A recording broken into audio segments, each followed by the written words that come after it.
தம்பி கேட்டான், திருடனுக்கும் திராவிடனுக்கும் என்னென்ன வித்தியாசம்னு.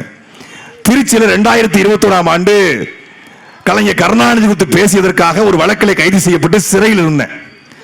அப்பொழுது லலிதா ஜுவல்லரியில் திருடிய திருட்டு கூட்டம் உள்ளே இருந்தது. அவர்கிட்ட நான் கேட்டேன், எப்படின்னு லலிதா ஜுவல்லரியில் நீங்க நகையை திருடுனீங்க அப்படின்னு.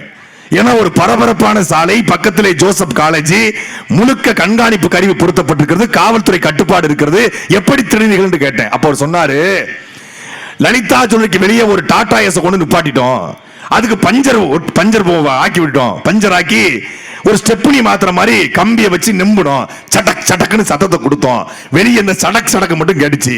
நாங்க ஒரு ஈர சாக்க கொண்டு போய் லலிதா ஜுவல்லரி சுவத்துல வச்சு சக் சக்குன்னு குத்தணும், இங்க சடக் சடக், அங்க சக் சக் குத்தி உள்ள போய் ஓட்டைய போட்டு உள்ள போய் ஆட்டைய போட்டோம்.